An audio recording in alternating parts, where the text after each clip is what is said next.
Hi, everybody. It's your host, Tanya. Welcome back to On the Town. And I'm here with my co host today, Carl Yard. Thank you for joining me, Carl.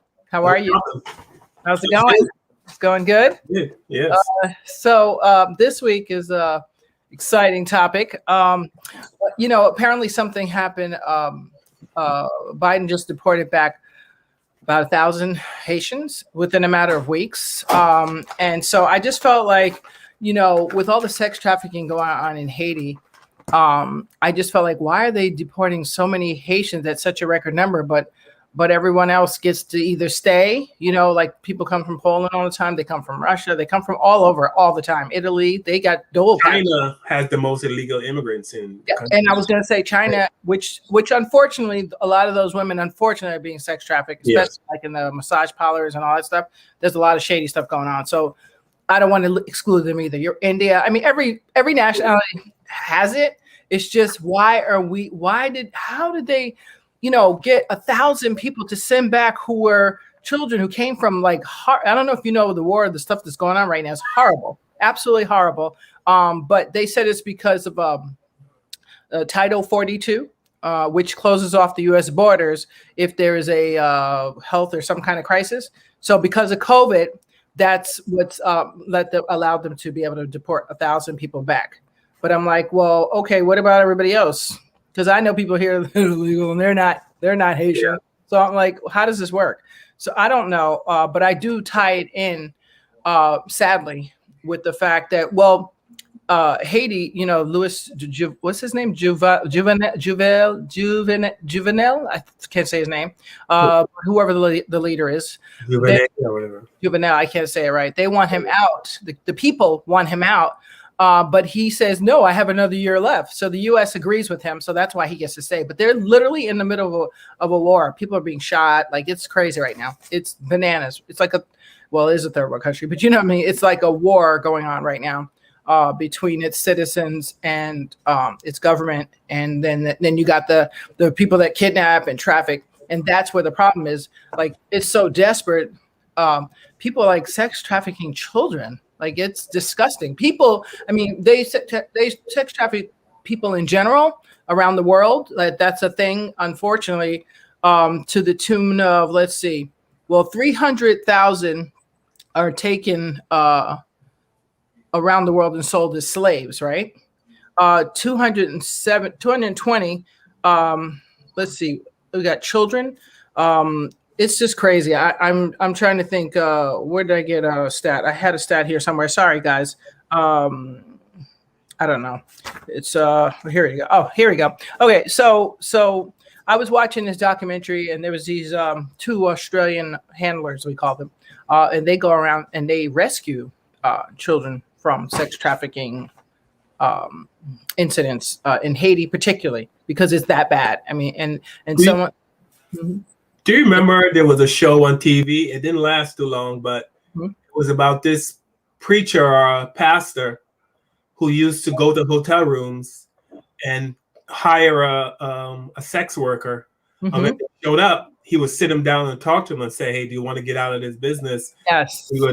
He will have him go out the back door, and something happened, but I'm not sure what happened. But the show got canceled because I don't know if it's something he was doing that was illegal, but in my opinion, it was a good thing he was doing because 99.9% I would say 100% of the girls wanted to get out. Yes. The ones that didn't were just too scared because the guys told them, hey, if you know what I mean, they had them so scared that's the only reason that kept them doing it. But they wanted to get out of that life. Well, that's a part of what they do is that they use fear, coercion, and then threats to keep you in it. And then now, hi, Grandma, I see you there. And then they also use, like some, it depends on where it's from. Cause I see like some parts of Africa and some parts of India, Pakistan, I think it is, some, depending on who you are, first of all. Yeah. If they kidnap an American child, versus a Haitian child versus an African child or a Latino child.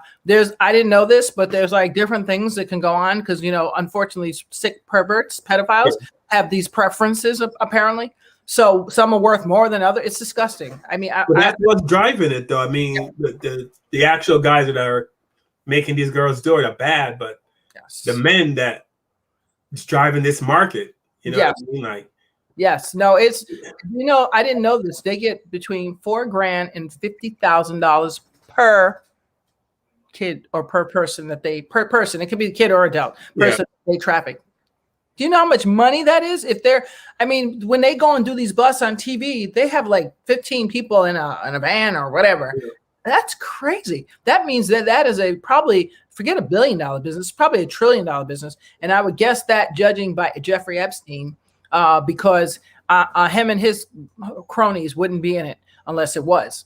So that, I believe that's how he gained his wealth. And they just covered it up by saying he was a financier. But I think he got it in sex trafficking 12-year-old girls. That's my personal opinion. Now we'll find out, because Ghislaine is starting to, she's not spilling the beans, but she's telling a couple of beans that I was like, what? She said they asked her about, like this a couple months ago, they had asked her something about, you have tapes. She had tapes of Clinton or somebody with like 12-year-olds. Crazy. Yes. And they were like, well, why didn't you release it? And she's like, because I wanted Hillary to win. And so I was like, what? Are you kidding me? Like, are you admitting this? Like, what else do you got? Wow. So that's just one little piece of the iceberg. There's no, you know, we don't know how far this goes, but I can tell you this: when it comes to underground stuff with children and just with trafficking in general, there is a lot. I mean, people have no clue how much. It's 14 to 17,000 foreign nationals are trafficked into the U.S. They say a year, right? And the numbers trafficked in the U.S., it's much higher. It's 200,000 U.S. children at risk, according to the U.S. Department of Justice. Yeah, I mean, something's driving this market. Oh, yeah. And we can even talk about the men going to Thailand. Oh, I was going to get there. That's okay. Yeah, no, I was going to get there. Yeah. Okay.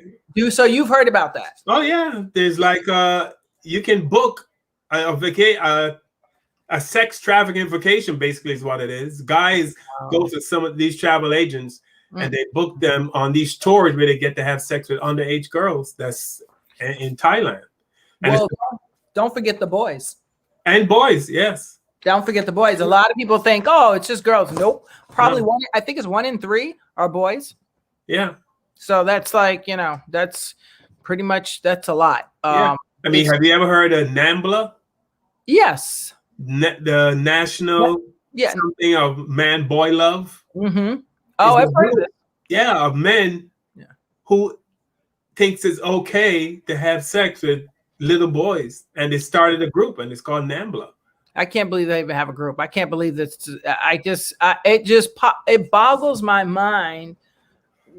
I just can't even fathom it. But the reason why I wanted to do this show today on it is because it's just not being talked about. And I know it's something we like. I try to do happy, be happy, all that good stuff. I use The Secret, all that stuff.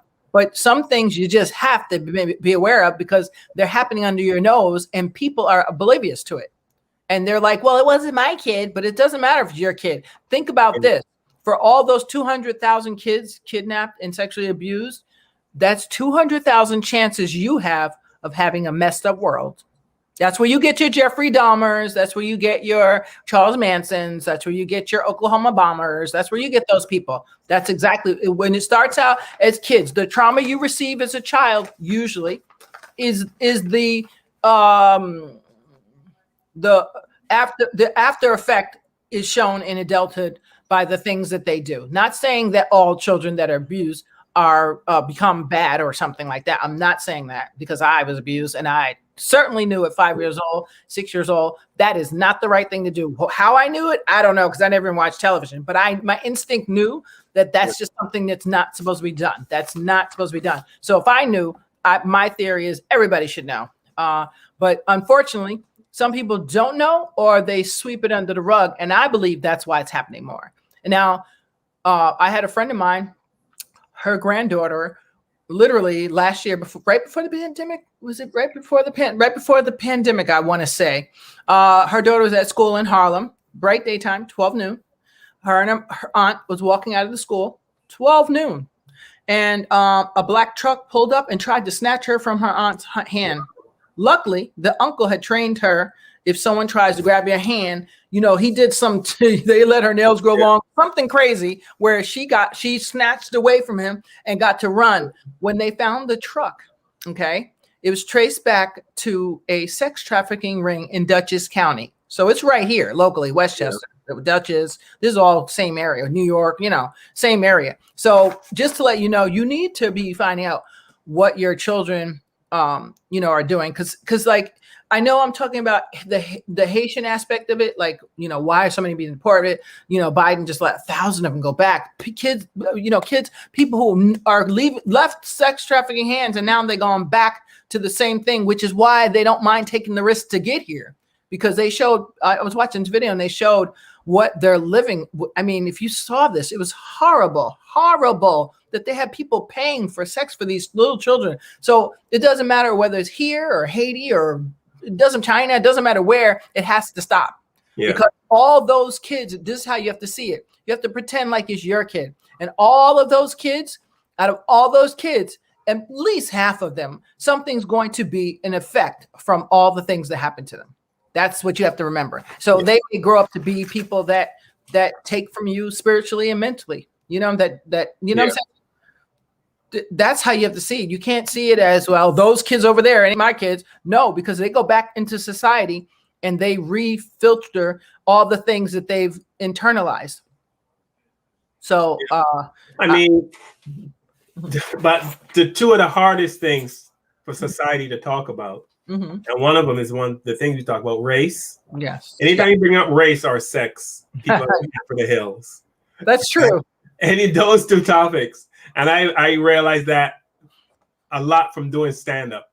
You start talking about sex, it better be funny. Yes. Or you start talking about race, it better be funny, because people are very, very uncomfortable, and you can watch them squirm until you make them laugh. But those two topics. So I think that has something to do with why people don't want to talk about sex trafficking and and those kind of topics, because it's just topics that people consider taboo, and we don't talk about that, and and sex is considered dirty. You know what I mean? Right. So, what do you think? There's two angles here. What do you think are some of the things that we can do as parents, and or as people who work with children? Like, there's got to be some ways to like start, banging on it like a sculpture. You know what I'm saying? Like, we get something here out of this. What do we do? Yeah. I think me as a parent, I was very open with my kids about sex. Very open, even though I have two sons. Right. One of the things I told my sons, I said, if you're ever anywhere and you're ever at a party anywhere and you see a woman in trouble, you see a woman that's drunk, a woman that's high or whatever, and anytime you see men or boys trying to take advantage of her, you make sure you're the one. You be the, you make sure you're the adult in the room. You don't join in. You save her. That is your job, is to save her. I don't want to hear you in any part of this, college thing where these girls at the party get drunk and all the guys, and you watch. No, you don't watch. Nope. Okay, you step in and you help. I say, anytime you can help a woman that's in any kind of distress, because a drunk woman, doesn't mean. For some reason, men think a woman's drunk means she wants to to have sex. Right. She's passed out. That means no. Right. You know what I mean? What if somebody did that to men? Oh, he's passed out. He must. No. Yeah. That's what I thought. I think there's certain types of people that would think that. That's my theory. I've been around college kids when I was in college, and I can spot those who would think like, oh, wow. Yeah. She's drunk. Let me take advantage. She's sleeping. I'm like, what? Yeah. Oh, that sounds like negrophilia type of thing. Like, someone's sleeping. Why would you want to be with them? Is my thing. But there are certain types, and hashtag rapists, that would and undercover rapists. So you want to You wouldn't even know. They don't look like the typical type. They just feel like they deserve it. It's theirs. And they don't want to ask or something. So there's those type. But that's very good that you're that type of father. My mother too. She was like, don't ever sit by and watch an atrocity. I don't care what it is. If you see something, you say something, because not on your watch. And I agree with her. Yeah. But basically, I was saying, just don't be. My parents never talked to me about sex ever. No, island parents ever. Like I remember, we had a medical, like a thesaurus or a encyclopedia. Mm-hmm. And inside of it was the body, the anatomy. The female anatomy. Yeah, I remember that. Right. But inside this book, it also had stuff about the atomic bomb and when the atomic bomb went off in where was it? Hiroshima.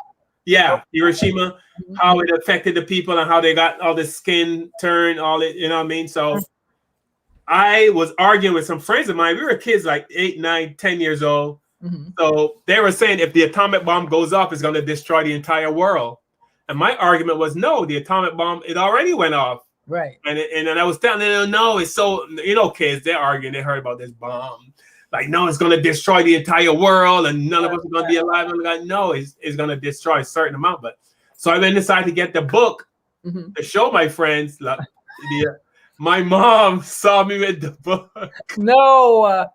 He went nuts. She go, what the? Where are you going with that? No, you little, how you and your friends, you guys need, and I mean, she's going off. I'm like, all this over, because at that time I did not know that about the female and male anatomy in the book. Right. Now she got me curious. Now I can't wait for her to leave the house so I can go through this book and see what's in there, right? I can see you now.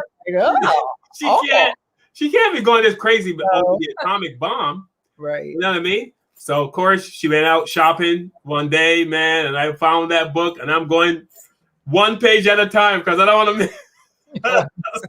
And this page had about 2,000 pages. Wow. Oh, my God. It was a big book, and I just didn't want to miss. I just want to know what made my mom go so crazy. Oh, my God. You know what I mean? Was you able to understand it? No, because I passed the anatomy, the body. I passed all that stuff because I've seen that stuff before. You know what I mean? So I passed all of that, and I still couldn't understand. It was only years later when I grew up and I became a teenager, and I said, "Mom, what was it?" And she started laughing. Wow. I go, "What was in the book that you didn't want me to see?" I said, "I went through that book, and I still didn't see anything." But then I figured it out. Oh my God. So this appears just to be. For some reason, they just don't want to talk to the kids about, anything sexual. And I think that plays a big part of how girls get scooped up, well, not grabbed off the street, but guys right. But I mean, like guys, the ones who get sweet talked by men or promising them stuff, and yes, especially relationships. Yeah. Right. Yeah, especially those. Those are the. I used to tell the young lady. So, what was the first sign? It's like, well, there was none. I said, are you sure? They're like, no, there was no signs that he was abusive. I mean, I said, so he just woke up one day and just started beating on you. And they were like, oh, well, no, the first time, go ahead, tell me about the first time. Cause I'm sure before you, okay. I'm sure on your first date, I am sure that something was said or done that gave you a clue, but you ignored it because your love eyes was on. And so she was like, no. I said, so when you sat at the table, what happened? She tells me the story. And then what did she say? Well, when the phone rang, he was like, who's that? Why is your mother calling you? Well, why is so-and-so calling you? And I said, that's the first sign. Anybody that's sitting at a table with, and they got to know who the hell you're on the phone with on the first date. Something's wrong with the picture. And then the second date, they want you to stay with them. Like there's all the signs there, but they didn't pay attention. But she said her mom never told her about that stuff, And I said, well, I mean, that's another story. I think she was watching what she saw as a child. That's another story. Yeah. But yeah, talking to your kids is crucial. I think when it comes to sex trafficking and human trafficking, because they look for people that are vulnerable, that are, that don't have many contacts, that are isolated. That's what they look for. Foster kids, by the way, are a major target right now, and especially when they age out. Yeah. So my friend was telling me about a place in where was it? Oh man. Oh, not DC. Where was it? Oh man. I forgot this one place. Was it down south? I can't remember the place. I can't remember what state it is, but they literally set up with the case managers and wait for the kids to age out. The day they would age out, the sex traffickers are waiting at the door. Wow. Saying, okay, so we have a job for you if you want it. Right. And so that's one form of it. But then you got the ones who scourge the internet and pretend to be your friends and your age. And then once they get you out, now they get you out to the party, they put something in your drink, you know what I'm saying? Or they get you, you know, wherever. I mean, I hear tons of stories. I cannot, it's heartbreaking how many young girls, especially in the Bronx, they've been kidnapping a lot of girls in the Bronx.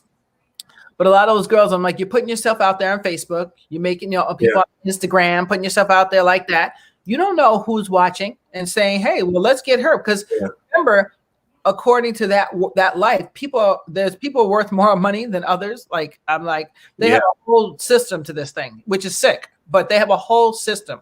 So with that being said, I don't think I'd be out there like, oh, look at me. Oh, my little bikini. I'm like, what are you doing? Yeah. Why are you? And it makes it harder because then it makes it easier for them to do their horrific line of work because people are just they're oblivious to what's going on. A girl put up on YouTube how she literally almost got kidnapped in front of everybody right near 42nd Street in like 8th or 9th Avenue. And luckily, well, I think she was very naive in my opinion. Yeah. She went over, the lady was like, oh yeah, well, would you like to sign this thing? And she was like, no, not really. And she was on her lunch break. And so she was like, oh, are you sure? And she was like, well, not really. And so she said she felt bad. Number one thing is follow your gut. If your gut said, I don't feel like doing it, don't do it. She said, so you know the little side streets on 42nd Street? Yeah. On the side, so like where ain't nothing going on.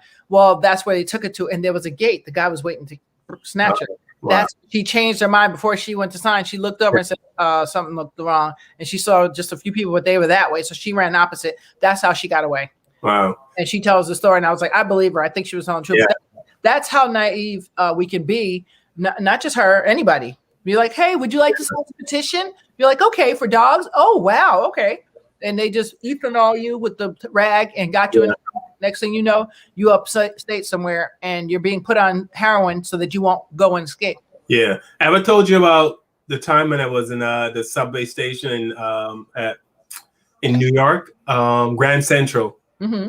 And what happened? This girl was screaming, leave me alone, leave me alone, leave me alone. Mm. And there was this guy, he was like about 10 feet away. And she was screaming, leave me alone. And so everybody's just walking by and she's screaming and you can see the distress on her face and she's screaming. So I slowed down and I stopped and I started to watch. No. And this guy was saying something to her. I couldn't understand what he was saying. Mm-hmm. But she was saying, I don't know you, leave me alone. So I said to her, are you okay? Do you need me to stay here with you? She goes, I don't know him. He's trying to get me to go with him. Mm. And so I said, do you want me to get the police or I'll just stay here with you? She said, yeah. Just stay. I said, okay, I'll stay here with you. I was gonna go get the cop, but if I go and get the cop, by the time I said, I'll just stay. I said, walk with me. Mm-hmm. I told her, just walk with me. Mm-hmm. And he kept saying something, and then at the end, he said, the bitch owed me money. But she said no. She said no. I never met him before, but he just said that. So that you would think that that they know. She said, I never met him before. I know he is. She just stopped me and was telling me to come go with him. She can make money and stuff like that. And he's trying to get her to go with him. And then he finally got frustrated and said he's going to take her. Yeah, that's what they do. Because it's what I mean? Think about it. Screaming and nobody stopped. Mm-hmm. If I didn't stop, nobody. I mean, people were just walking by looking, and you can tell when people are acting. Like. Huh? Was she light skinned, dark skinned, small? Dark skinned sister. She was dark skinned girl. Petite? Yes. Mm. She was yeah. Mm. She dark skin, she had long hair and she dressed nice. She didn't look like you know what I mean? Like no prostitute, or she didn't have that look at all. She just looked like a girl that was minding her own business, and this guy tried to pick her up, tried to take her Oh, that's what they She told tried. me he was going to take. She said he wants to take me. I don't know him. She kept saying, I don't know him. I don't know him. And he was yelling, oh, that bitch owe me money. She owe me money. She's and then after then she started to walk with me, and then he turned around and left. What she should have yelled is fire, believe it or not. Yeah. Fire. But I hung around for a few minutes to make sure he doesn't come back, or or you know what I mean, or anything. Just to give her time to get wherever she was, you know what I mean. Was she small? Was she petite? Yeah, she was small. The reason why I say that because they usually get somebody they can grab. Yeah, she was small. Yeah, you won't find them getting a 400-pound victim. No. Thank God. Yeah, I'm just saying that they usually won't go for somebody that's huge because it's just too much. It's like too much work. They try to get somebody that's easy to get, get to the car and then knock them out, whatever they got to do. They don't try to get somebody that's big. So sad to say. But I mean, like, who would think? I mean, I'm sure everyone thought that they knew each other. But she's like, I don't know him. She said, I don't know him. He just came up to me and wanted me to go with him. And I told him no. And he said he was going to take me anyway. Jesus, that's scary. It is. That is so scary. I can't even tell you, boy, how scary that is. I mean, I ran into a guy one night who was deranged and homeless, really deranged. Like he had mental illness going on really bad. And he thought I was somebody, I guess, that he hated. And luckily, this guy, random guy, saved my life. He was in Harlem. I'll never forget the stop. And it was like 1 o'clock in the morning, 2 o'clock. I was coming back from a club somewhere. I don't know where I was coming from. I was by myself. And my friend told me not to do that late at night, but I was like, I'm going to go. And so he goes, I'm sitting there by myself. And I was like, dang, ain't nobody in this car, but one other person down there. That was it. And I was like, oh my God, there ain't nobody here. So I was like, I don't know what to do, but what am I going to do? I got to get to where I'm going. So he walks by the car and he stops. And he looks at me like he knows me, like I did something bad to him. And he said, there you are, you itch. I'm going to gut you. And he looked like he was taking out a knife. And I was like, oh, and the guy that was watching and ran over and said, honey, there you are. I told you not to ride this car. Come over here. What are you doing over there? He's like, just act like you know me. And I was like, and the guy's looking at like, he gets confused, like, well. Like he shook him out of whatever he was about to do. And he said, just act like, I said, thank you, honey. And he put his arm around me. I said, thank you so much. It was, when I tell you the lifesaver, this guy, I don't know, he was like an angel. And I know this guy would have cut me into pieces if he would have got me, because he had something in his long coat. He was like, oh, he was deranged. It was horrible. So it was good that bystanders like yourself stop, because most people in New York be like, that's because they're not New York. Most people in New York are not native New Yorkers. That's why. Yeah. If it was back in the 80s, everybody's like, what you doing? Oh no, that ain't happening. Brothers make sure you're okay. Everybody's like, okay. But now people be like, whatever. You could be that literally. You like look at the even the unfortunate shooting that happened out in, what was that, in Bronx or Manhattan, where the two kids, the guy went around the kids to shoot the guy. And it's like, okay, I guess I wouldn't stop somebody with a gun either. Maybe. Right. Okay, that's a little bit extreme. But like, there's so many things happening where people just be like, do. It's like, no, you need to participate, or at least dial 911. That's the least you can do. That's the very least you can do. You can't just sit by and be idle, especially when you hear a child or a woman saying, I don't know them. And I used to teach my daughters that if someone takes you, that you say, that's not my mommy and daddy, and yell fire. Especially if you're around a public place. Everybody will turn around if you say fire. Everybody. If you say rape, they might not. Fire, they will turn around no matter what happens. And I had who was it? One of my friends who does defense or something. He helps teach women, whatever. He said, yell fire. That'll get attention every time. Yeah, I've heard that. Yeah. So I learned that. And I don't know why this young lady didn't know that in this day and age, but with ladies, if you are out there, children, teach your children to yell fire, because everybody's going to stop. Everybody. And children particularly, if you're in a mall and something happens, another tactic that they can do is someone snatches them up. It's a big risky, but I used to tell my kids to take their two fingers and bend them and gouge the eyes out as soon as you see them. But only if you know for sure you can get them. If you can't get them, don't do it. Because once you do, they're going to be very angry. So it's a catch-22. It actually saved one of my daughter's life one time from a serial rapist in New York City. Yeah. She got him convicted to life. They deported him back, actually, but that's another story. But yeah, so little tactics work. But fire is the number one thing I would have my kid, or if it's a woman or a young guy, I would yell fire if I was in a crowd or if anybody's around. Because even if people are dead asleep in a building and you yell fire, everybody's. I know I go to the hall just to make sure. Yeah. That's the first thing I'm doing because fire is something like you can't play with that. Yeah. So that's why. But they should be like how there was a war on drugs. There should be a war on sex trafficking. Yeah, but you know what? There isn't, right? Why? Because most of the Johns who are buying the children are top dog people. Yeah. I mean, I was looking up. There's a sex trafficking team here, and so it inspired me to look it up. And say, let me see how serious this is. Just right here in my little area of Westchester, they were arresting police chiefs, judges. Hartsdale had a judge or something arrested. They had where else? They had what is not the congressman? What is he? They had high top officials, top people who you trust with your kids. There's a whole list of them. It's hard to find, but there's a whole list just for my little Westchester County alone. Yeah. And they do child snuff porn, unfortunately. Wow. Horrible. Like, I'm like, what the? But these are people who got money. So that's why. And I sat in a court once. I used to for fun because I thought I wanted to go to law school, but I changed my mind. But I used to, for fun, go on, whatever town has their night. Mine was Thursday night. They have open court, and you can sit in there just to see, what's going on and who gets what and what, just for the fun. And one day I sat and watched them let a pedophile of a child go, pay a fine, and then go home till whatever. I said, they're going to let him go back out and do it all over again. This is some crap. I don't understand it.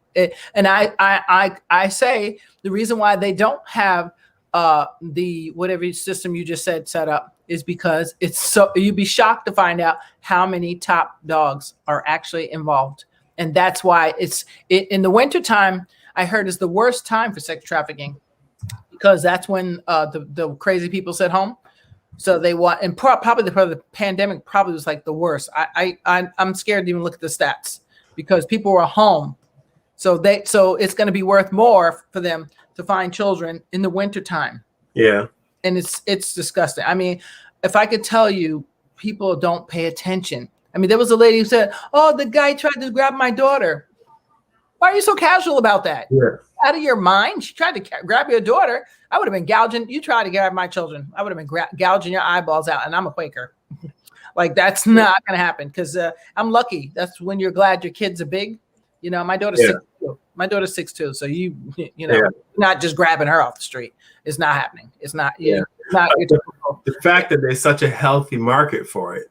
You know what I mean? It's crazy. It's absolutely crazy. And I mean, all I can do is try to bring awareness, which is why I want to talk about it. And I could have got some sex trafficking team people actually here, but because it was so, one of my guests had to cancel, so it was so thrown together. I'll just say I had to. Still said what I always have topics that are dear to my heart, and this is one of them because those children remember grow up to be adults, and they grow up hurt people. So that's true words have never been spoken. Hurt people. Yep. I just saw it on somebody's page today and I said, wow, that's so like it can be looped over and over again. Yeah. Hurt people. That's it. So what are some of the things that we can do?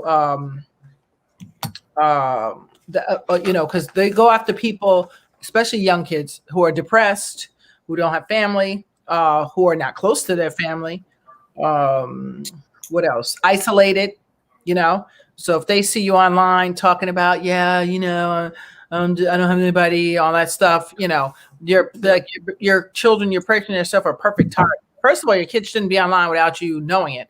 But they have all these games now where you can play and virtual with people, and a lot of them go and sneak in that way. Like there's so many horrific things. The young girls on Facebook. the 12-year-olds who go on and be like, oh, that guy thought I was cute, so I'm going to meet with him. He's only 17 and he's really 50. They won't find out till they meet up with him. There's so many college kids as well missing, indigenous women missing. So it's not just to kids. I mean, this is a major, major thing. And no one seems to care except for a few of us. It's crazy. It's crazy. And because there's some people that get taken to be slaves, literally. And I knew this one girl from Africa, and the family, it was an Indian family. They kidnapped her and made her do all their work, and they abused her. Like, it was horrible, horrible. And the way she escaped was by accident. Someone came to the house that day, and they always have somebody home, but they decided that because remember, when people get you in this subservitude thing, there's a few different types. But first, when they get you there's some people that, like, for children and sex trafficking, they want you to stay. So they may drug you. You know what I'm saying? They may literally put you on a drug that will keep you like, okay, I'll do it. No problem. What do you got? You got more for me? That's the first phase. That's one phase. Then there's the people that take them because I want somebody to work for me for free. And I want somebody I can use and abuse. That's it, which is horrible. There's that phase. And those group usually get people that can't get back to wherever they live. They don't know how to contact the person, contact anybody. So that's the group that this woman fell into. I felt bad for her. And she said she only had one time that someone came to the door when they weren't home. And that's how she escaped. Yeah. That's how she escaped. She would have never escaped, she said. She said they beat her, they raped her, they did all that stuff. Horrible. Or they had pure fear. Like, remember that guy that kidnapped those 3 girls? Yes. Yes. And they were right there. He would go to work and leave them. They were so scared. They were so scared they wouldn't leave. They would not dare step foot out from the basement. Well, that's the thing. When they first get them, they either torture them really bad so that they get psychosomatically like, okay, I can't leave because they're going to get me. Or they scare them, or they tell them, I'm going to kill your family. Go ahead. Yeah. Go ahead. You go. I'm going to just get someone. They picked the person you love the most. But the crazy part about that case was they were right there. Yeah. All that time. They weren't far. That wasn't far, right? I don't think it was far. They were right in a regular neighborhood. And somebody they knew. Yeah. And that's you'd be surprised how many kids are missing and they're right under your nose. It's disgusting. I just, like, even, poor Eton Pates. Remember that when the parents let him go to school by himself, 5 years old? It's like, who lets a 5-year-old go to school by themselves? First of all. Second of all, why didn't CPS catch a charge on them? Because 5-year-olds are not supposed to go to school by themselves. I'm sorry. And the guy put him in the car and never found him. I just, God, breaks my heart. I think if people just pay attention. Yeah. I mean, we don't pay attention. We seem to, I don't know if this is an American thing, but that's one of the things I noticed when I came to America, that everybody just minds their own business. Yes. You know what I mean? And there's stories about people coming to America from the Caribbean, seeing a crime in progress and yelling and then they get hurt. Yes. Because that's what we do. If we see something going like it's not supposed to, you're going to have a crowd around you. If you're committing a crime, people are going to point at you and show the police where you are.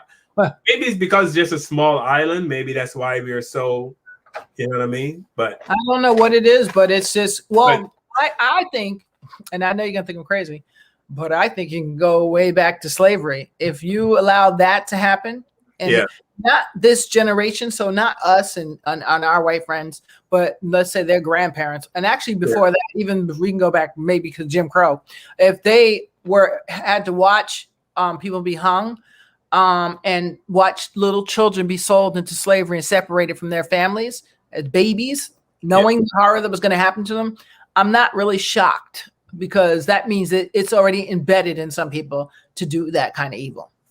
Yeah. You know what I'm saying? Like, it's embedded. Like, if you could not have me under any circumstances sit down and have a picnic. Like, if my mayor was to say, we're going to have a picnic and we're going to watch somebody go home, I'd be like, what? Oh, no, not today. Not in this lifetime.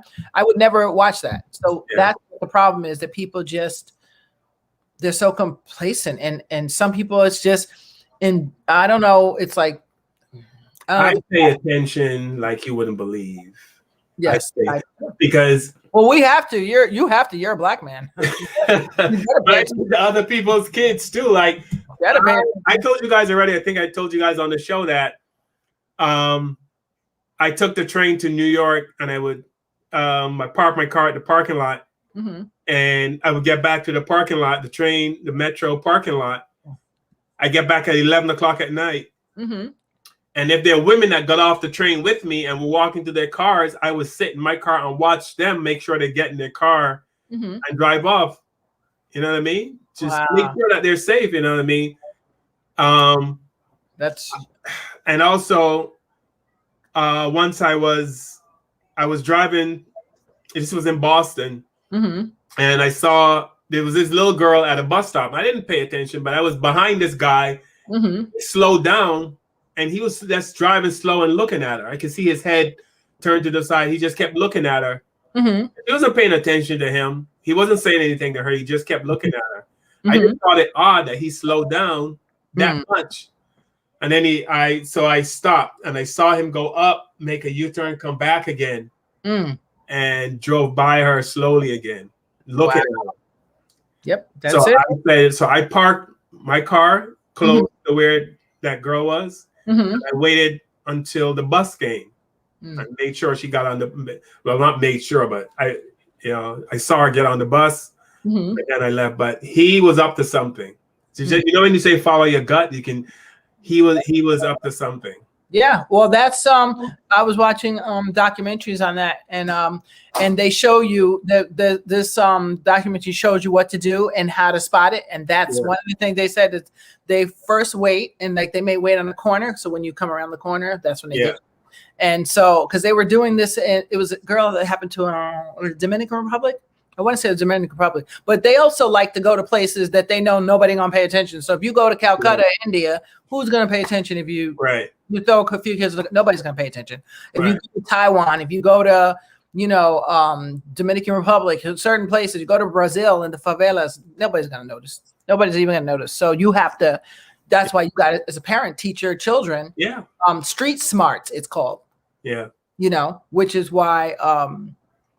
It's very important. I saw them like somebody sent their daughter to school. I cannot imagine having to come and tell them what your daughter's missing. Oh my God! I'm telling you, if that guy had got out of his car and tried to go up to her, I was gonna run. Ready. What? I know. I was like, I'm gonna go to jail. Really? Huh? That character you have, the cartoon character. Whoa, whoa. Yeah, bro. He was not going to get that little girl today. Not today. I said that, and I was ready. That's it. I was. Can you hear me? Yeah. Okay. Yeah. I was so ready. That's what people need. I was ready. I was going to run him over. Wow. That's crazy. I had when I was 12 years old outside of Antioch Baptist Church, actually, in Bedford Hills. I was coming out of church, and this blue what was it? Chevy Impala? No, I don't remember what kind of car. It was like an old car, 69, 71, something. And these 5 military guys had military uniforms. These white guys got out of the car and held the gun to my head and told me, "Get in the car, you N-word, or I'm going to blow your brains out." And I was like, okay, so you have one option: get your brains blown out, or run and maybe get your back blown out. So I took back for 500, Bob, and I ran. And everybody's like, "Go, man, what are you doing? What are you doing?" I'm like, "I'm trying to save my life." And my friend froze, so I ran back and got her.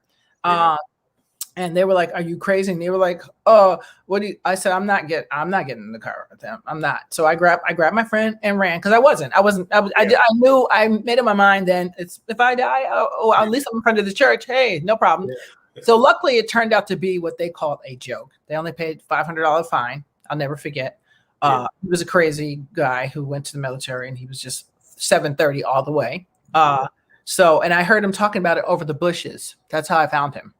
I was talking about it over the bushes, I think to my brother, and I was like, "That's me. I was the girl you're talking about. What are you saying? Ugla bugla." He's saying I was screaming, "Ugla bugla." And that's not what he said. He said nigger.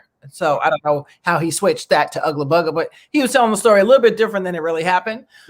But he got caught. But they considered it a joke. And I thought it was like an AKA, but it wasn't a machine gun. It was a BB gun, they said. But I didn't know about guns then at all. Right. Like, I'm clueless. I had a gun to my head. That's all I knew. And they told me to get in the car.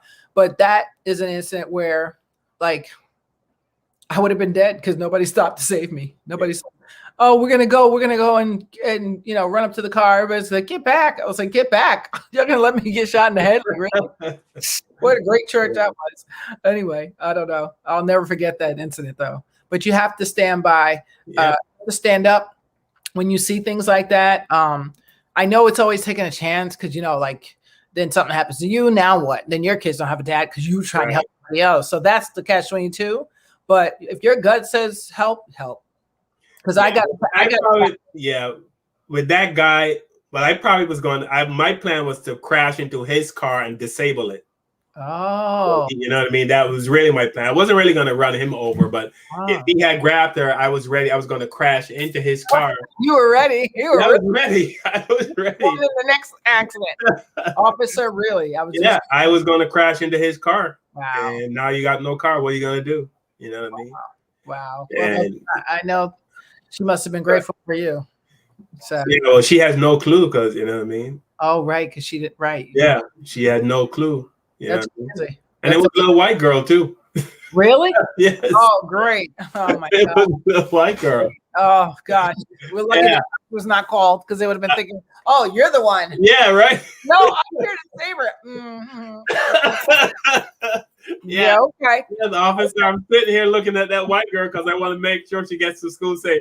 Yeah, right. They'll be like, right. Yeah. It's like, well, I was gonna crash my car into him because because he was going to kidnap her. And what made you think that? Because he was looking at her funny. Yeah. Think about telling that story back. Oh, boy. Now I know why people mind their business. Yeah. You think the police will believe me? No. Depends on what area you're in. If you're in the South, hell to the no. Yeah. If you're up here, maybe. It's a possibility. But I'm glad that you was on it. That's all. And we have a lot of. I mean, there's a white car twice come to the elementary school here and try to abduct kids, but they haven't done nothing to find the car or nothing. I mean, I don't know. I call it laziness. Yeah. It's like a car comes twice and no one knows. And don't you have cameras up here on these streets? Like y'all guys, they got cameras. So can't you run the traffic from about that time and then look at all the cars that came? That gives you an idea. I'm like, I can think of 500 ways that we're like, we can narrow this down. But nope. And especially by a school, I would think any school should be required to have cameras by the school. I would think that would be okay. Don't all schools have cameras? And all the special needs bus should have cameras on them to protect the kids that have special needs, autistic kids. They should all have cameras on them, in my opinion. So that nobody, there's no inappropriate anything. But that's just me. I'm extra protective. My poor grandson's gonna be like, "Grandma, can I take off the shield now?" I'm like, no, not until you're 25. Okay, yeah. So in summary, I guess, what are some of the things I don't know that we need to be doing I say in the U.S. I'll start here. I'm thinking prevention. We need to find ways to prevent sex trafficking, especially of children, of all people, but children.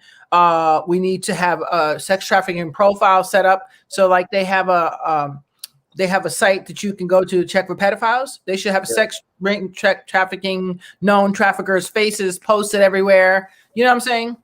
Because that clearly, I mean, but why aren't I told you about the show where the pastor was setting up a kind of a state. I saw it. Yeah, why isn't the government doing that? Why aren't like different towns and cities doing that? Why? You know what I mean? They can set it up to catch drug dealers. Nope. Right? They do all that. Police have meetings. How are we gonna, go catch the little guy that's selling drugs and then get to the bigger guy? Why not do that and get to the bigger guy who's the sex, you know what I mean, who's over the sex trafficking ring? I told you my assumption is that a lot of them are also in on it. And the reason why I say that is because think about it.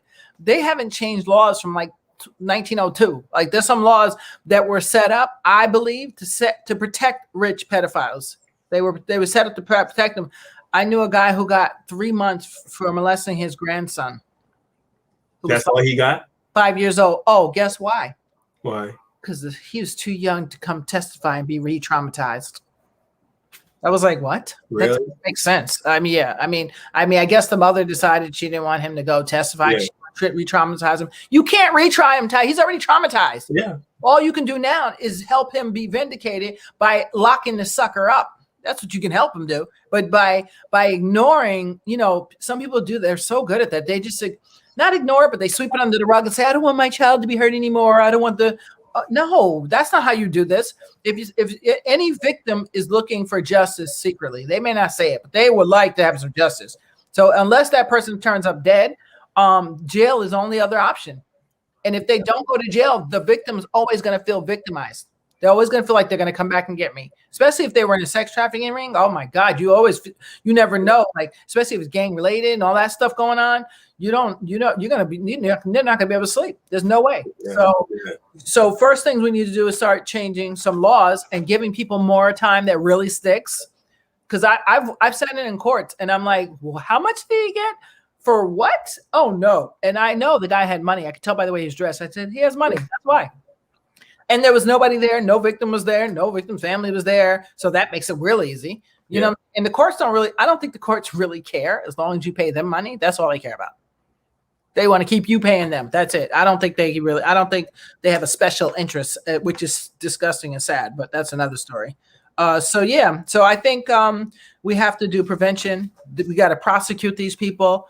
And we have to protect our children, parents. You have to talk to them. Like, don't tell me that, oh, this is too young to talk. No, you need to let them know if anybody was to try to snatch you, this is what your options are.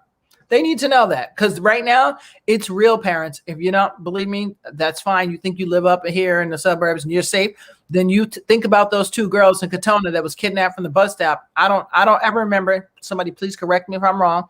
I do not remember them ever finding those 2 girls. I think they were 15 years old. Now they could have ran away for all I know. I mean, maybe there's some side story going on, but they were at the bus stop. And I don't know if y'all know, but our bus stop here is very, very dark at 6 a.m. in the morning for the high schoolers. Very dark, 6, 7, whatever time it was. Very dark at that time of year. But I don't ever remember them girls coming back. So it does happen right here in your local town. There's just, we've got to pay attention, people. Got to pay attention when it comes to our kids because can childhood let me just go to this thing. Adam, hi Adam, how are you? Can childhood abuse make them abusers when they become adults? Well, actually, Adam, that's a good question. I believe that if children who were severely abused as children and kids do not get help, meaning group therapy or psychotherapy, or process it and somehow, I don't know. I mean, I'm trying to think, would it work if they talk to people that wasn't licensed, let's say. Talk to counselors or therapy or group therapy. If they don't get one of those modalities, in my opinion only, it's not a professional opinion, just my opinion. And I've only done counseling for like 15 years. I'm not a pro, whatever. That's not psychology is not my specialty. So I'll say that. But in my opinion, it is my opinion, based on the thousands of people that I've talked to, that if you do not get the help you need, 2 things happen. One, like myself, I would never abuse anybody, never have abused anybody, never thought about abusing anybody because I know that's wrong. From 5 years old, I know there's no way it would never happen. I would never, not on my watch.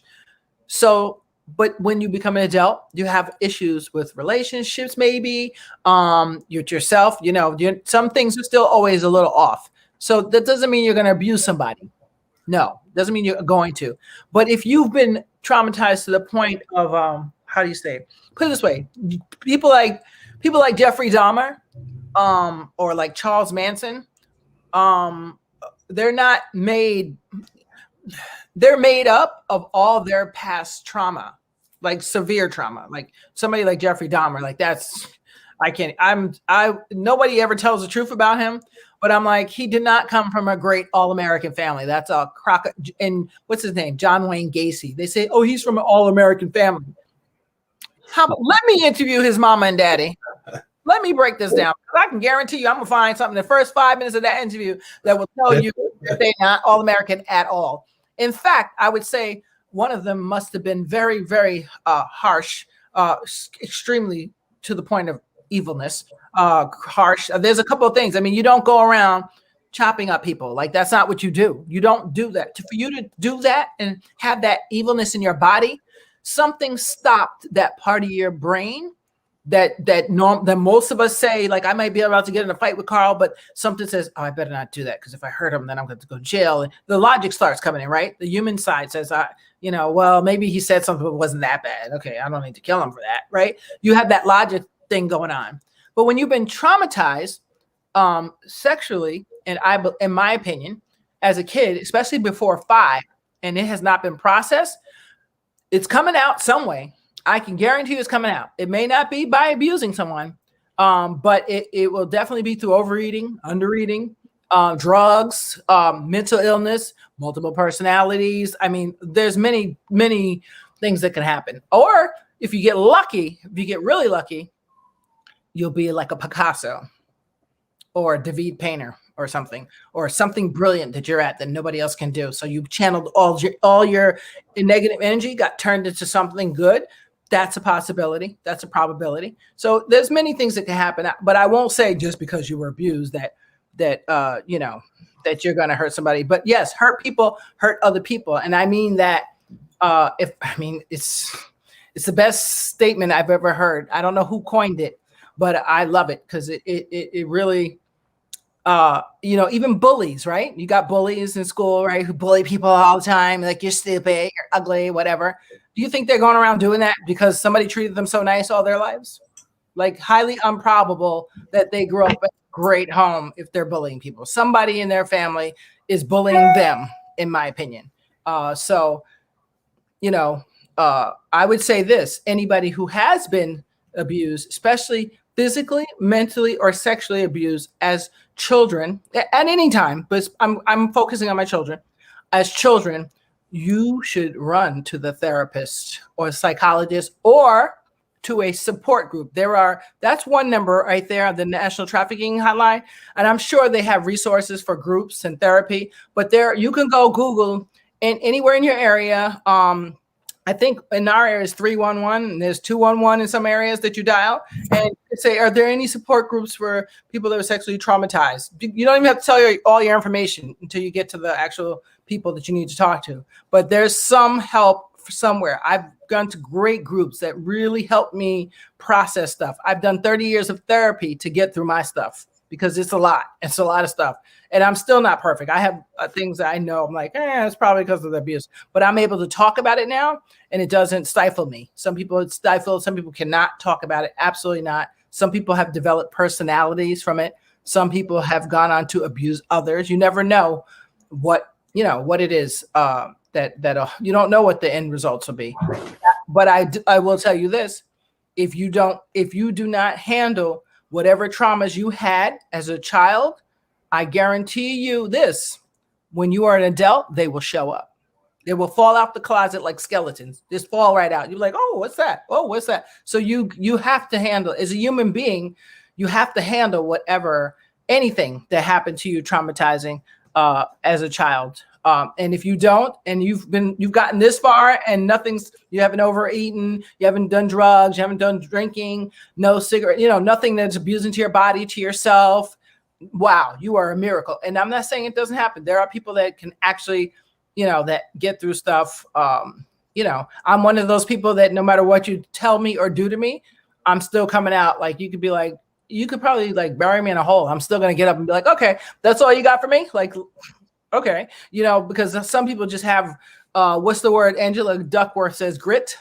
Some people have it. I don't know why I have it. I have no idea. Other people don't have it. They don't have it. And it's not good or bad either way. It's just That's just human nature. Some of us can handle the hard things that happen to us. Others cannot process it. I have a friend that was abused. He committed suicide at 18. He couldn't handle it. So you never know who can handle what. But I'll tell you this: if you have a friend, if you know anybody who's been sexually abused, especially as a child, that is hard stuff. Get help. It is free. You can get free therapy on Zoom now. You don't even have to go. You don't even got to leave your house, but you got to process. If you can't process and know where to put all those pieces just start blah, blah, banging all over the place and falling out. It's like you're walking with your luggage. If you don't have Louis Vuitton luggage and you're walking down the road with all them clothes, they just start popping out. Boom, boom. The bag breaks open. You're embarrassed. Like everybody sees your whole stuff. What? No, you have to compartmentalize everything. Everything that's happened, process it. It's okay. I'll tell you this: if you survive, you're okay. You're going to be okay. This too shall pass. But thank you. Who else? I just want to say hello real quick. Who's that? Hey, Grandma Norma, what's up? How are you? We miss you. Hey, Grandma Norma. Let's say hi to Carl. And Jen, what's up, Jen? How are you? I just want to say before we go that I've never been sexually abused, but I can understand how hard it must be for a child to be sexually abused. And I'll tell you why. Right. Because when I was a kid, I had a teacher that would try to kiss me, a male teacher. Oh, God. He never, but he would always, whenever we were alone in the class, he would always try to pull me in towards him, and I would always squirm away. And to this day, that bothers me. You know what I mean? I get when I think about it, but I nothing physically ever happened. Right. So I can only imagine. Well, because you wouldn't let him kiss you. Right. That's the first step. Yeah. Groom you. Yeah. Yeah. Yeah. Yeah. You know, but I'm saying the trauma that I have from that, right? I can't even imagine what it would have been like if something had happened. You know what I mean? So I'm not gonna say I know what people who have been abused are going through, because I wasn't, but that's as close as I came, and it really when I think about it, it just makes me shake. Yeah. Well, the fact that he violated your trust because he's older, that alone is abuse in itself. Yeah. Forget the next steps. That is just that fact alone, that you trusted this person, that you are in this person's care, that they're supposed to be caring for you. That alone is enough to be called the trauma. You know what I'm saying? Like, I know you may not see it as bad as like actual happening, but that's just as bad. That's just as, especially if you are, you know, I'm making this up, but if you're raised in a household where you're like, oh, you're not supposed to do this, you're not supposed to do that. Yeah. And then that happens, you're like, oh my gosh. And then suppose that person's one of those people telling you that lie. Like, for instance, like anybody who's been molested by a priest. Could you imagine what that's like? Yeah. You're going to church every Sunday doing confessions, and this guy is like, no, like that's ultimate breaking of trust. And that's what people have to teach their children. You know, if you feel uncomfortable, this is what you do. You need to come. They need to be able to feel like they can come and talk to you. When they don't feel like they can, they're never going to tell you. They will never, because they'll feel like you let your parents down, and I'm embarrassing the family. These are the things that I've heard. I'm embarrassing the family, and my mother. Oh my God, my family would be so embarrassed. Don't worry about embarrassing your family. You got to worry about how many more victims there will be who will actually commit suicide because they can't even handle that. That's how I see it. And I tried to tell on mine, but nobody believed me till later. Too late. Yeah. But I tried to tell only because. And I realized later, like, I wrote the book because I was like, oh my God, this is happening more than we know. And if I don't say anything, and I learned that if you don't say anything, there's always more victims. Especially if you were young when something happened, I guarantee you there is no such thing as a one-time pedophile. Never. I've never seen one yet. Maybe somewhere in the world, someone's had that kind of person. One of the big things too is nobody believes the kids, because we at the school I went to, yes. All the boys, we would try to tell the teachers, the principal, and they would just shrug it off like, "Oh, come on," you know what I mean? He would never. Mr. So-and-so would never do that. Right. Well, you know what I mean? That's so funny, because that was one of the topics we were going to talk about, was how victims get re-traumatized when family members and people you trust and love literally turn on you and be like, "Oh, Carl, it wasn't really that bad. He didn't even do that. He didn't do anything. So get over it. Get over it." What'd you say? I had people literally tell me to get over being raped as a kid. They literally told me to get over it. I was like, "Oh." And then I had to get really vulgar and scare the hell out of them. Then they were like, "Oh, okay." I was like, "Yeah, I'll get over it." Mm-hmm. I mean, I'm so through it now, and I've worked through processes that I will have people shaking in their pants when I tell them the details. They'll be like, "Oh, but maybe I don't want to say it." Yeah, you don't want to say that. You don't want to tell me. You can't get over. No. Violated, even if it's not physical, even if it's mental. If you trusted me and I was your babysitter, right? If I was your babysitter and you trusted me, and I'm saying, "Oh yeah, Carl, don't worry, let's have some ice cream." We're having ice cream and popcorn, and we go to the park. We do all these things, and one day I just turn around and say, "Carl, come here," and I do a 360. It's like, who the hell are you, lady? Who are you? And that happens. How many people have no idea that their own friends and family members have abused their kids, and they got no clue? Yeah, no clue. You know how I know? You ever had like a bug or something that you discuss you, touch you? Yes. And days or weeks or months go by, no matter how you rub or scrub that area, you can still feel that whatever it was. Girl, I mean, you look at me. I was looking at Elizabeth's name saying girl. Sorry. I was like, girl. Yes, I totally know. From that teacher touching me, I can still feel because it felt icky. Yeah. The way he would touch me. Yeah, because your body knew it was wrong. And I can, to this day, I mean, I think about it, I can still feel that ickiness. You're better than me. I would have called you so quick. I wouldn't care. I mean, it was known with all the boys at that school. Okay, so they knew. But we just decide, we see him, we run the other way. We don't go in his class when it's just him. Right. You know what I mean? Right. Yeah, but somebody didn't escape. That's what you got to remember. Yes. Somebody did not escape. No. I can guarantee you. Oh, we know somebody did not escape because one of us saw him actually kissing a boy. Oh, see, that's but you were young, so it's hard. You know, you can't. We're like 10. I don't expect kids to be like, "Oh, I'm gonna Mr. So and so and so." But I'm telling kids today, I know you're probably not watching the show, but parents, if you're watching the show, you have to tell your kids, "Hey, listen, nobody's going to harm you if you speak up. They're not going to hurt mommy and daddy," because that's what they tell you. "Oh, your family. Oh, I'm going to fail you." I know one girl said her teacher said they would fail her or something, and her parents were really adamant about grades. So she was like, "I can't fail." So she just did whatever they said. And I was like, "What? No, you can't do that." But I get it, because some people are really literally raised in their households, especially you got Catholic families, Baptist families, you got people who are raised like, this is the way this is supposed to be, right? You know, it's man and woman, that's it. And so if something happened to me with a priest and I'm a guy, what is that saying? Yeah.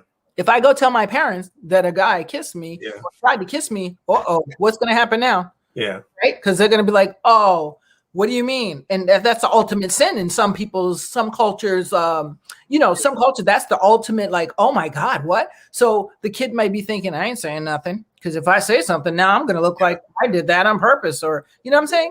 So, and guys especially usually never tell. You have to literally open your mouth, kid. They don't. They usually don't tell because of a few things: embarrassment, alienation for whoever in the family that would be like if I had one girl tell me, "Well, I won't say that it happened to me, but I'm just going to tell you off the record that happened to me, and so I just want you to know you're not crazy." And I said, "Well, why didn't you say anything?" Because everybody's thinking I'm just randomly throwing out a fact here. And she said, "Well, because my family would be embarrassed, and we would never be like going to court." I said, "Nobody said nothing about court. I'm trying to help other victims. That's what I'm trying to do. I don't care about no court at this point."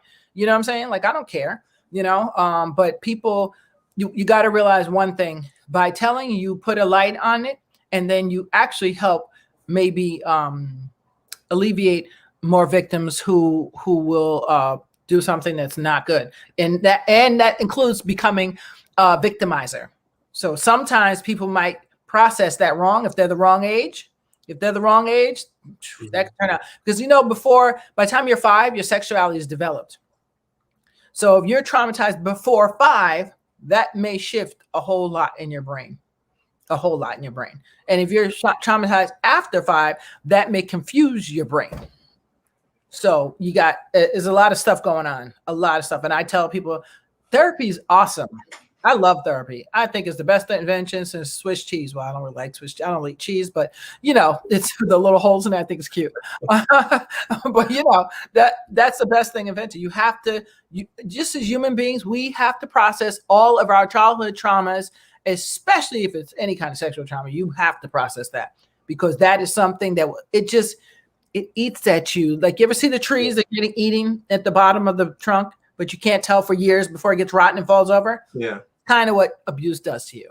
It just eats away slowly but surely. It just eating. You don't even see it. Nobody sees it. Just, that's kind of how I see it. When you don't process, even if you go to the therapist's office, find a support group, or if you shared with somebody and process with somebody, that can help too.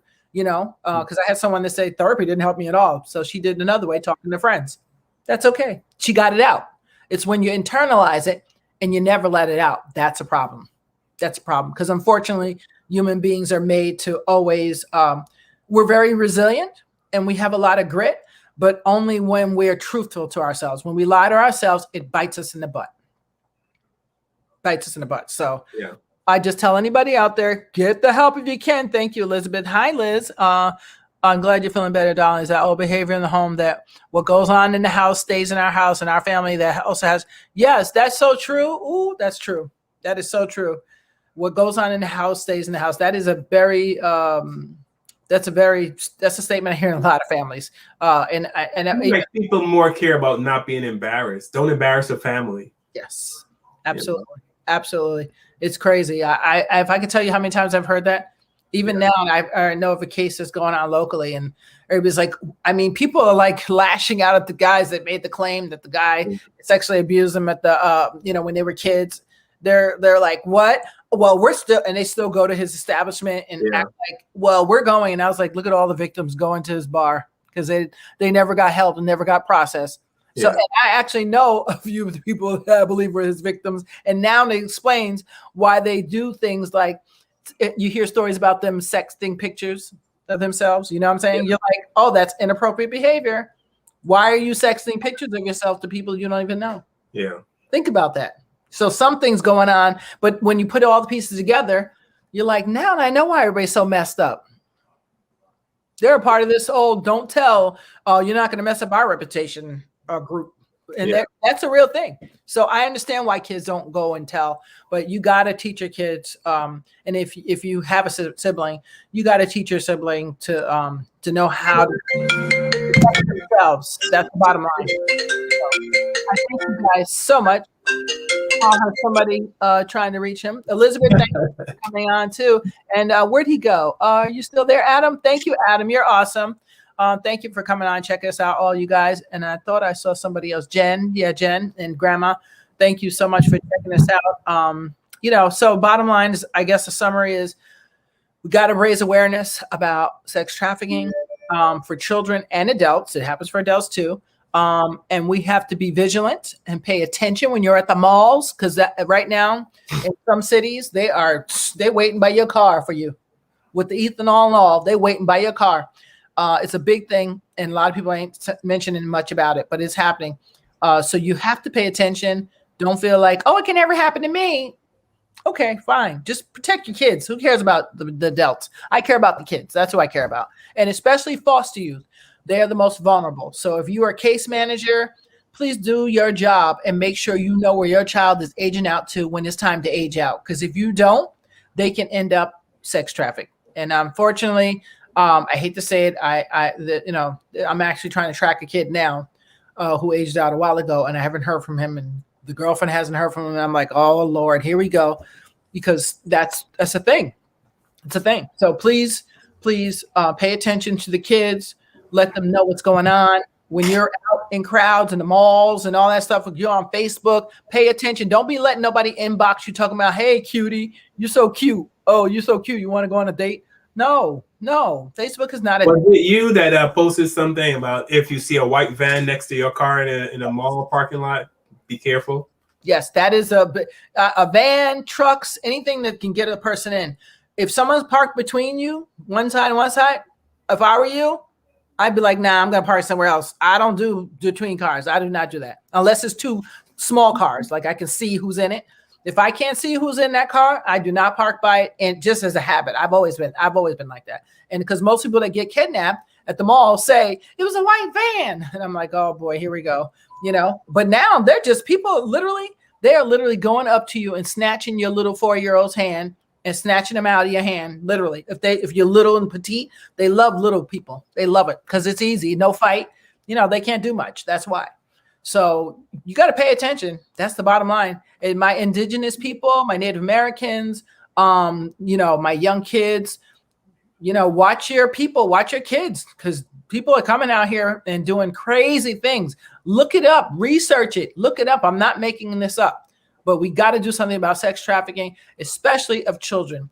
And to all my Haitians out there, I'm praying for you that things get better in Haiti because it's just crazy right now. It's crazy. And I know, you know, your government, you know, we're co-signing on some stuff, which I don't agree with at all. But you got to, you know, young people will lead you out of the dark. Pay attention to them. If you build them up, Haiti can be built back up. And somebody knows that. That's why. But we won't go there on that. Just pay attention. Pay attention. Africa too. Pay attention to your youth. Everybody, everywhere. Pay attention to your youth. They are our future. Without them, we're screwed. So I always focus on them because I love them the most. Because they're going to help me when I'm old. They're going to help me when I'm old. But I thank you guys so much. And I will check you guys out. Well, you'll check us out. What's today? Thursday? Oh gosh, I'll be back Sunday. And Saturday at 5 p.m. Eastern time, check out 5 Black Comics, okay? And thank you very much, guys. And I have one little advertisement there to do before I go. Let me see if I can do this right, Carl. I don't know if I'm going to do this right. Don't go anywhere. It's one little advertisement. If you need a comedian for hire.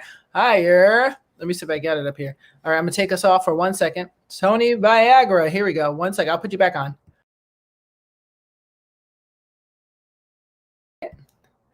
That's how I had to do that. All right, ready? I'm out of here, guys. We will see you. Thank you, Carl, for coming on and chatting. You're welcome. Thanks for everyone for watching. Yes, we'll see you Saturday. And let's see, Gina Fiore has her book out. Well, it's ebook. I believe it's ebook, right? Or it's audio. Yeah. Audio. My Italian Therapy. And of course, you know, Kevin Lee, one of our own. Where is he at?